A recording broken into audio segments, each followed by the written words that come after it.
Bienvenidos a todas y a todas a esta clase de osteología y complejo articular del hombro. Vamos a comenzar hablando de la osteología del hombro, pero antes de entrar en detalle sobre la misma, vamos a hablar sobre qué es el hombro. El hombro es la región de la extremidad superior que se une con el esqueleto axial, pues la región del cuerpo que une la extremidad superior con el esqueleto axial o el tórax. Y desde un punto de vista osteológico, nuestro hombro se encuentra compuesto por tres estructuras óseas: la clavícula, la escápula y el extremo proximal del húmero. A su vez, la clavícula y la escápula se unen entre sí para constituir una estructura denominada cintura escapular o cíngulo pectoral, que funciona como sostén móvil del húmero. Acá podemos ver una clavícula, escápula y el extremo proximal del húmero. Ahora vamos a entrar en detalle sobre cada una de estas piezas óseas que constituyen el hombro, comenzando por la clavícula. La clavícula es un hueso largo que se extiende desde el esternón a la escápula, concretamente desde la escotadura clavicular del manubrio esternal hasta el acromion, hasta la faceta clavicular del acromion de la escápula. Y va a permitir la unión del miembro superior con el esqueleto axial. Esta otra vez es una articulación denominada articulación esternocostoclavicular. Y esta va a presentar dos bordes, uno anterior y uno posterior, dos caras, una superior y una inferior, y dos extremos, uno external o medial y uno acromial o lateral, que si se fijan, el nombre nos indica con qué estructura o con qué pieza ósea se va a articular nuestra clavícula. Si hablamos del extremo external, nos referimos a la unión de la clavícula con la escotadura clavicular del manubrio external y el primer cartílago costal a través de la articulación externo-costoclavicular. Si nos fijamos, el extremo acromial o lateral hace referencia a la unión de la clavícula con la faceta clavicular del acromio, a través de la articulación acromio-clavicular.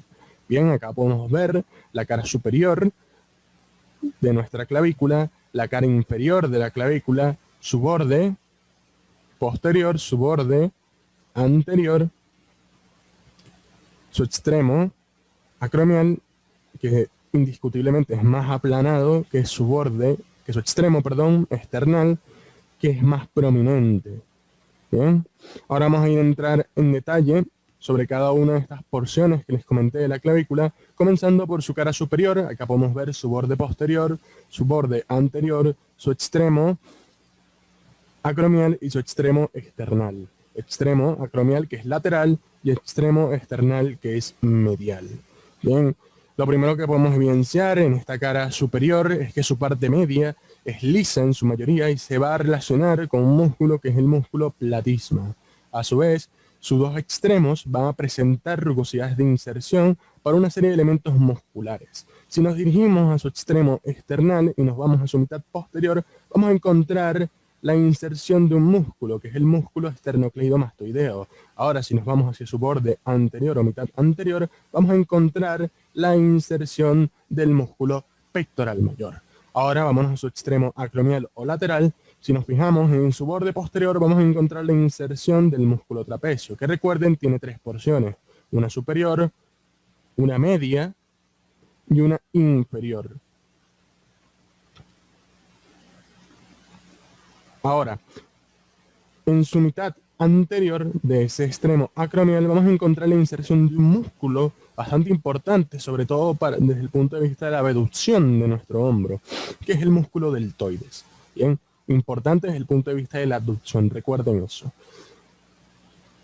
Dicho esto, ya podemos pasar con nuestra cara inferior. La cara superior es bastante sencilla, no presenta muchas inserciones musculares, contraria a la cara inferior, que evidentemente es más rugosa, se encuentra más accidentada que nuestra cara superior. Y si nos fijamos en su parte media, vamos a encontrar un surco o una depresión que se denomina surco para el músculo subclavio, que da inserción al músculo del mismo nombre, es decir, al músculo subclavio. Mientras que en sus extremos vamos a encontrar numerosas impresiones óseas dejadas por las inserciones ligamentarias. Si nos vamos a su extremo external, vamos a encontrar la impresión del ligamento costoclavicular, principal medio de estabilidad de la articulación externo-costoclavicular. Ahora, si nos vamos a su extremo lateral o acromial, vamos a encontrar las impresiones óseas dejadas por los ligamentos coracoclaviculares, que son las que les estoy marcando en este momento. Bien, Vamos a tener la línea trapezoidea y el tubérculo conoideo. La línea trapezoidea, que es el sitio de inserción del ligamento trapezoideo, y el tubérculo conoideo, que da inserción al ligamento conoideo.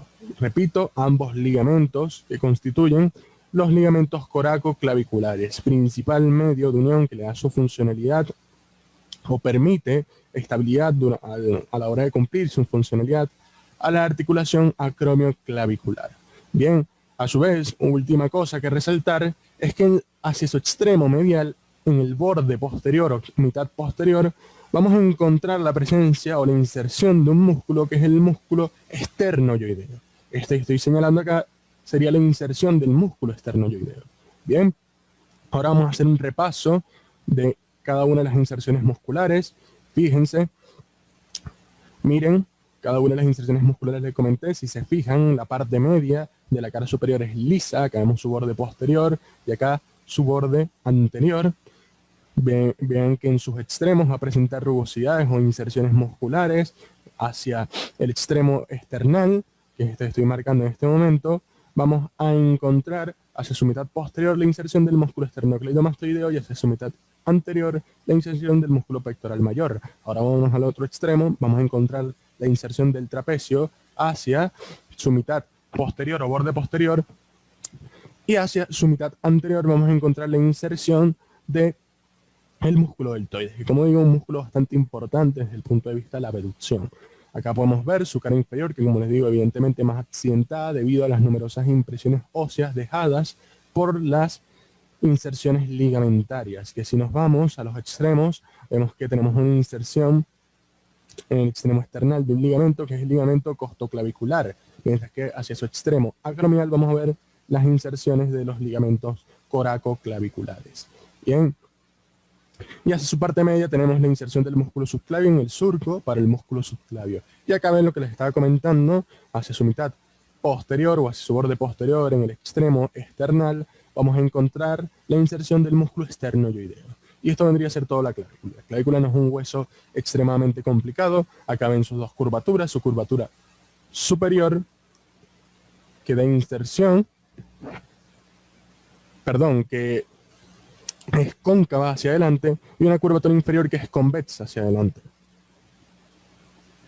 Bien, dicho esto, vamos a pasar con la siguiente pieza ósea, que es la escápula. La escápula, déjenme borrar rápidamente, es un hueso plano de forma triangular que se apoya sobre la parte superior, posterior y lateral de la caja torácica.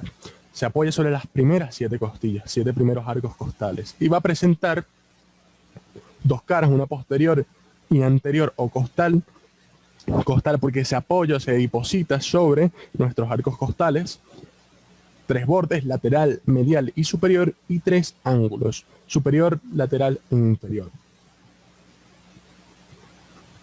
Acá podemos ver su cara posterior, su borde medial, su borde lateral, su borde superior, que va a terminar a nivel de una escotadura, denominada escotadura de la escápula, su ángulo superior, unión del borde superior con el borde medial, que si se fijan, está dirigido hacia esta estructura que tenemos acá, que es la columna vertebral, mientras que su borde lateral se dirige hacia el húmero. Bien, acá tenemos su ángulo inferior, unión de su borde lateral con su borde medial, y su ángulo lateral, que presenta una estructura que es la cavidad glenoidea, que se va a articular con el húmero a través de la articulación glenohumeral. Bien, vamos a pasar a describir cada una de estas caras, bordes y ángulos que les he mencionado. Acá vamos a tener su cara anterior y acá su cara posterior. Vamos a empezar a describir su cara anterior o costal. Lo primero que salta a la vista es la presencia de una depresión que ocupa la mayoría de su superficie, que es la fosa subescapular. La fosa subescapular, que da inserción, si se fijan, va a presentar unas crestas óseas, que son las crestas de origen del músculo subescapular. Acá vemos su borde medial y su borde lateral, y acá su borde superior. Su borde medial, que les repito, se dirige hacia lo que vendría a ser la columna vertebral. Bien, y su borde lateral, que se dirige hacia el húmero.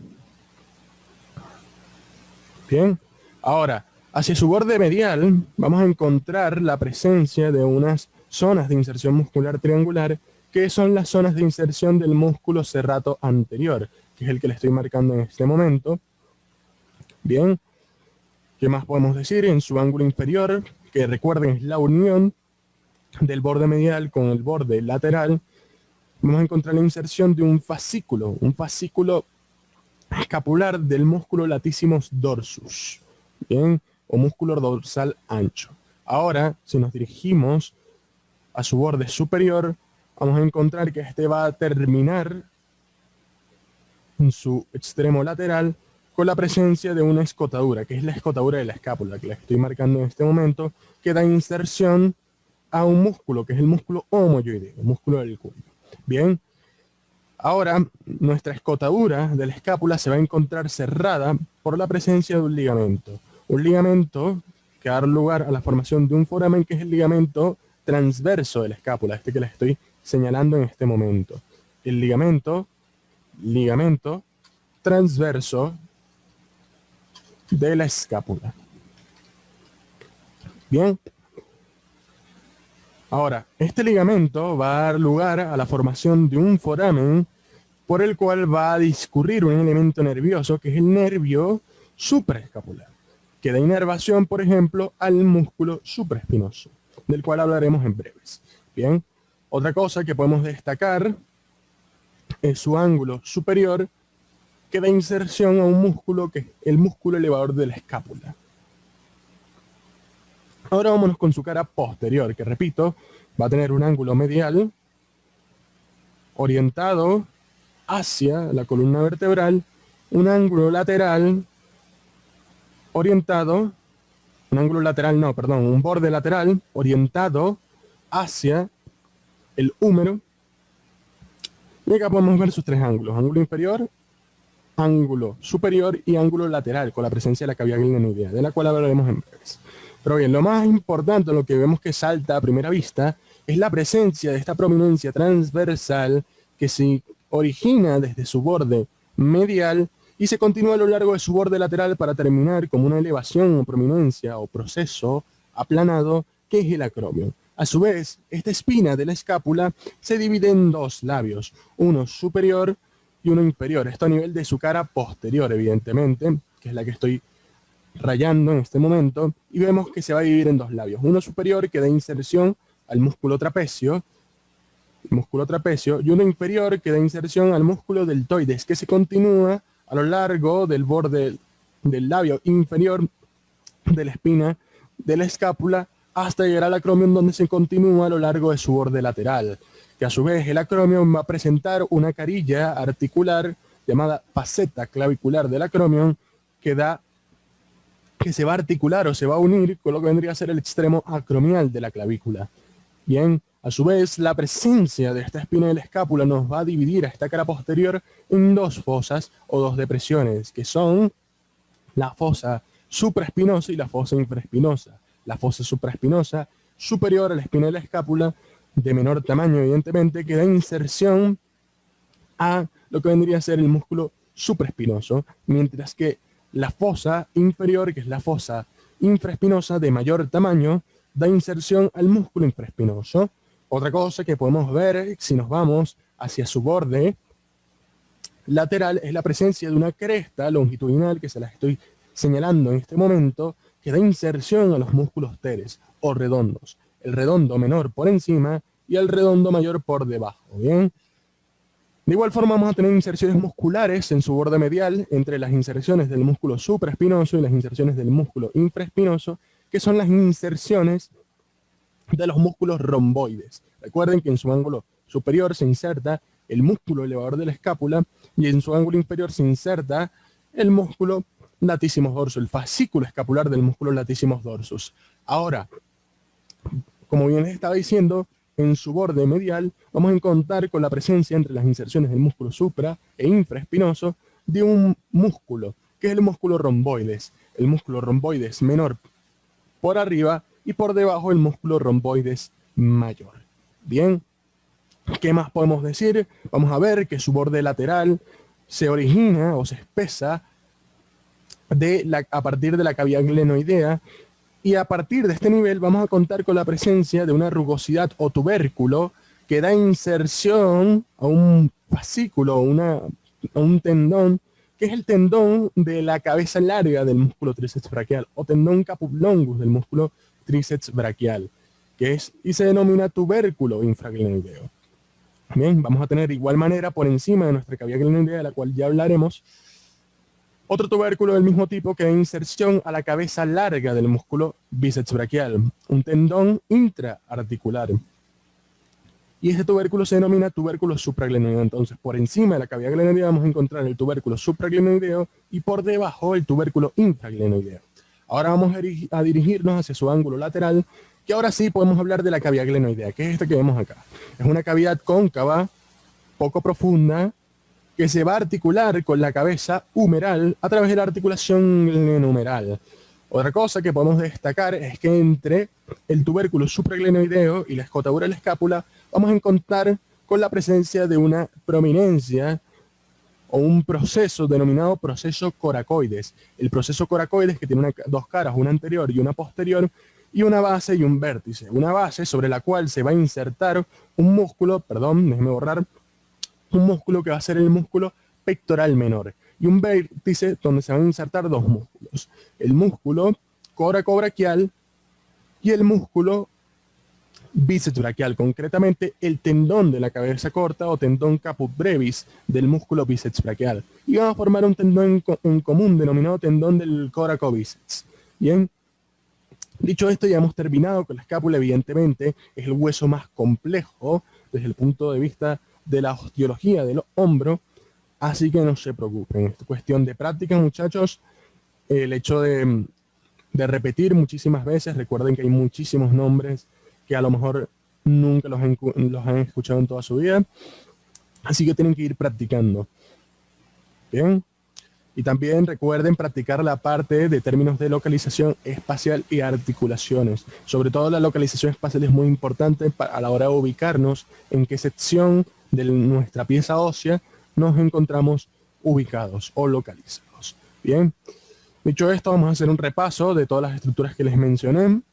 Fíjense, acá tenemos la fosa supraespinosa, la fosa infraespinosa. Vemos nuestra espira de la escápula que nace desde el borde medial y se continúa hacia el borde lateral para terminar como el acromion, que si se fijan en su borde medial tiene la carilla articular, la que vendría a ser la faceta clavicular del acromion, que se va a articular con el extremo acromial de la clavícula. Acá vemos su borde lateral, donde se inserta el músculo deltoides, músculo bastante importante desde el punto de vista de la abducción, y por encima, en su labio superior, se inserta el trapecio. Fosa supraespinosa, inserción del músculo supraespinoso. Fosa infraespinosa, da inserción en el músculo infraespinoso. ¿Qué más podemos decir? Evidentemente vamos a tener nuestra cresta longitudinal que da inserción por encima al músculo teres menor y por debajo al músculo teres mayor, su ángulo inferior que da inserción al músculo latissimus dorsus, su ángulo superior que da inserción al músculo elevador de la escápula, y entre las inserciones del supraespinoso e infraespinoso hacia su borde medial vamos a encontrar la inserción de los romboides. El romboides menor por encima y el romboides mayor por debajo. Bien, el tubérculo infraglenoideo, que como les digo, nuestro tubérculo infraglenoideo se origina desde el espesamiento de nuestro borde lateral y ahí se va a insertar la cabeza larga o el tendón de la cabeza larga del músculo tríceps braquial. Bien, ahora vámonos a su cara anterior, que si se fijan la mayoría es superficie ocupada por la fosa subescapular. Vamos a tener un ángulo superior, igual manera, unión del borde superior con el borde medial dirigido hacia la columna vertebral, el ángulo inferior, unión de nuestro borde lateral con el borde medial, y el ángulo lateral que presenta una estructura denominada la cavidad glenoidea que se articula con la cabeza humeral a través de la articulación glenohumeral. Acá vemos la escotadura de la escápula, que recuerden, se inserta el músculo homoyoideo y se va a encontrar cerrada por la presencia de un ligamento, que es el ligamento transverso de la escápula, y va a formar un foramen por el cual va a discurrir el nervio supraescapular. Bien, ¿qué más cositas podemos ver? Acá vemos la apófisis coracoides o proceso coracoides, lo que es a nivel de Rasetti nosotros le decimos proceso, no le decimos apófisis. Bien, si se fijan tiene una base y un vértice, una base donde se inserta el pectoral menor, y un vértice donde se inserta el músculo coracobraquial y la cabeza corta del músculo bíceps braquial. El tendón caput brevis, el músculo bíceps braquial. Bien, por acá podemos ver nuestro tubérculo supraglenoideo. Lo que estoy marcando acá queda en inserción a la cabeza larga del músculo bíceps braquial, que repito, es intraarticular y posee su propia vaina sinovial. Este va a penetrar en la cápsula articular de la articulación glenohumeral y se va a insertar en el tubérculo supraglenoideo y tiene su propia vaina sinovial, esto con la finalidad de disminuir las fuerzas de roce entre la cápsula articular de la articulación y nuestro tendón. Bien. Dicho esto, yo creo que ya hicimos un repaso bastante completo de lo que vendría a ser la escápula. Esto es cuestión de repetición, muchachos, así que no se preocupen. Vamos a seguir, vamos a hacer ahora una vista con todas las inserciones. Fíjense, el músculo moyoideo, el serrato anterior a nivel del borde medial, superficie de inserciones muscular triangular, el músculo subescapular, en la fosa subescapular, la cabeza larga o el tendón de la cabeza larga del músculo tríceps braquial en el tubérculo infraglenoideo y el tendón de la cabeza larga del músculo bíceps braquial y los tres músculos que se insertan en el proceso coracoides. Bien. Ahora vamos a ver su cara posterior, vemos el labio superior y el labio inferior de la espina de la escápula, labio superior que es inserción del músculo trapecio, como bien les digo, y el labio inferior que es inserción del músculo deltoides que se continúa a lo largo del borde lateral del acromion. ¿Ven? Acá vemos la carilla articular, que es la faceta clavicular del acromion en su borde medial, y vemos cómo se articula con el extremo acromial de la clavícula a través de la articulación acromioclavicular. Acá vemos la cresta de inserción longitudinal para los músculos teres, teres mayor por debajo y teres menor por arriba, el tubérculo infraglenoideo, lo vemos acá, y acá estaríamos viendo el tubérculo supraglenoideo, su ángulo inferior, evidentemente, que es inserción al fascículo escapular del músculo latissimus dorsi, dorsal ancho, su ángulo superior, vemos el elevador de la escápula, y entre las inserciones del supra y infraespinoso, los músculos romboides, romboides menor por arriba y romboides mayor por debajo. Y acá vemos la cavidad glenoidea articulándose con lo que vendría a ser la cabeza humeral. Como bien les digo, esta es una articulación, de hecho, la articulación anatómica y principal de nuestro complejo articular del hombro, que es la glenohumeral, que es multiaxial. Bien. Ahora vamos a hablar sobre la última estructura ósea que nos queda, que es el extremo proximal del húmero. El húmero es un hueso largo que va a presentar una diáfisis o un cuerpo y dos epífisis o extremos, uno proximal y otro distal. Nos corresponde hablar en este caso de su extremo proximal o epífisis proximal. El extremo proximal del húmero a su vez se va a encontrar constituido por la cabeza humeral convexa, que les repito, tiene forma esférica, una esfera multiaxial, el cuello anatómico que va a separar a la cabeza humeral de los tubérculos menor y mayor, y la mitad superior de la diáfisis humeral que tiene una forma cilíndrica. En base a esta forma podemos describirle tres caras, una anteromedial, una anterolateral y una posterior, y tres bordes, perdón, uno anterior, uno medial y uno lateral, que es lo que estamos viendo acá. Acá vamos a ver su cara anterolateral, su cara anteromedial, su cara posterior, y vamos a ver sus bordes. Bien, vamos a tener un borde anterior, un borde medial, y un borde lateral, Y listo, muchachos, ahora vamos a describir cuáles son las inserciones musculares que vamos a encontrar en este nivel, o qué estructuras anatómicas importantes vamos a encontrar a nivel de superficie de este extremo proximal del húmero. Vamos a verlo. Vamos a comenzar con lo que vendría a ser su cara anterolateral, donde vamos a contar con la presencia de una tuberosidad, una rugosidad que es la tuberosidad deltoidea, que da inserción al músculo deltoides por arriba, y por debajo vamos a encontrar la inserción del músculo braquial. Ahora, si nos vamos hacia su cara anteromedial, vamos a contar con la presencia de una rugosidad de inserción muscular que da inserción al músculo coracobraquial. Bien, y por encima de este músculo coracobraquial, que repito, les recuerdo lo que les dije antes, uno de los tres músculos que se inserta a nivel de nuestro proceso coracoides, vamos a encontrar la inserción, respectivamente, del músculo dorsal teres mayor, y el músculo dorsal ancho. Bien. Acá podemos ver desde otra vista la tuberosidad deltoidea, que tiene forma de V, de hecho también le dicen V deltoidea, pero principalmente se denomina tuberosidad deltoidea. Bien. Acá vemos en su borde anterior la presencia de un surco, que es el surco intertubercular, también llamada corredera bicipital, puesto que por esta misma va a discurrir un tendón de un músculo que es el tendón de la cabeza larga del músculo bíceps braquial, que repito, es intraarticular y posee su propia vaina sinovial. Penetra en la cápsula articular de la articulación glenohumeral y se va a insertar en el tubérculo supraglenoideo. Bien. Ahora vamos a ver lo que vendría a ser su cara posterior. Déjenme borrar un momento. Y vamos a ver su cara posterior. Acá ven lo que les estaba diciendo el surco intertubercular, cara antero, lateral, cara antero, medial. Y ahora vamos a ver su cara posterior. Bien, que es la que estamos viendo en este momento. Vamos a ver otra vista, un poco más enfocada. Bien, esta me gusta. Vamos a hablar ahora sobre qué estructura vamos a encontrar acá. Vamos a encontrar una impresión ósea, que es el surco para el nervio radial, que va a dar paso tanto al nervio radial como a la arteria braquial profunda. Y por encima de este surco, el nervio radial, vamos a encontrar la inserción de la cabeza lateral del músculo tríceps braquial. Y por debajo, la inserción de la cabeza medial del músculo tríceps braquial. Y esto vendría a ser todo de su cara posterior. Principalmente lo más importante es que sepan qué estructuras discurren a lo largo del surco del nervio radial. Y recuerden, por encima la cabeza lateral del músculo tríceps braquial y por debajo la cabeza medial del músculo tríceps braquial. Bien, ahora vamos a hablar, acá vemos las inserciones musculares, ya para hablar de sus epífisis proximal, vemos cómo se inserta el músculo deltoides a nivel de la tuberosidad deltoidea y por debajo el músculo braquial, músculo del brazo, del cual no nos corresponde hablar en esta clase.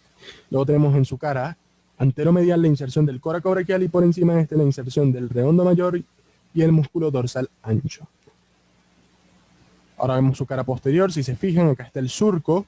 Véanlo, se los voy a marcar, el surco para el nervio radial. Y vemos que por encima de este surco se va a insertar la cabeza lateral del tríceps braquial y la cabeza medial por debajo. ¿Bien? Recuerden que este surco da paso a dos elementos, uno nervioso y otro vascular. El nervioso, el nervio radial y el vascular, la arteria braquial profunda. Bien, ahora vamos a hablar ahora sí de sus epífisis. Si se fijan, su epífisis proximal va a estar constituida por lo que vendría a ser la cabeza humeral, que como les dije tiene forma esférica. Es una esfera multiaxial convexa y va a poseer un cuello anatómico que lo va a separar de lo que vendría a ser los tubérculos, que son dos tuberosidades que vamos a encontrar a nivel de la epífisis proximal. Una mayor, tubérculo mayor, que es lateral y que va a presentar tres carillas de inserción muscular, una superior, una media y una inferior. La superior que da inserción al músculo supraespinoso, la media que da inserción al músculo infraespinoso y la inferior que da inserción al músculo redondo menor o teres menor. Y vamos a tener un tubérculo menor también, que es anterior y da inserción al músculo subescapular. Estos cuatro músculos constituyen lo que se denomina el conjunto muscular del manguito rotador, que le provee, es uno de los principales medios que le provee estabilidad a la articulación glenohumeral, conjunto muscular. Bien, el manguito rotador, formado por estos cuatro músculos, supraespinoso, infraespinoso, teres menor y subescapular. Y su función es la de principalmente mantener la cabeza humeral en el interior de la cavidad glenoidea. Es mantener la ecuatación. ¿Bien? A su vez, estos dos tubérculos se van a encontrar separados por lo que la estructura que les mencioné anteriormente, que es el surco intertubercular. Que repito, por este surco intertubercular va a discurrir lo que vendría a ser la cabeza, el tendón de la cabeza larga del músculo bíceps braquial. Bien, fíjense cómo se encuentran separados uno de otro. Ahora, última cosa que destacar, digamos la cabeza humeral, si se fijan, tiene forma esférica y el cuello anatómico que lo separa de los tubérculos. Bien, tiene esta forma, veo que esta está superficie articular, es una de las dos superficies articulares de la articulación glenohumeral, la otra es la cavidad glenoidea. Y ahora sí vamos a hablar sobre lo último que nos corresponde, sobre la epífisis proximal o el extremo proximal, y es que este surco se va a encontrar limitado de lateral a medial por dos rugosidades. La cresta del tubérculo mayor hacia lateral y la cresta del tubérculo menor hacia medial. La cresta del tubérculo mayor da inserción al músculo pectoral mayor, mientras que la cresta del tubérculo menor da inserción a el teres mayor y al músculo dorsal ancho, en este orden. Bien. Y listo, muchachos, esto vendría a ser todo desde el punto de vista de la osteología. Nuestra próxima clase será de articulaciones o complejo articular del hombro.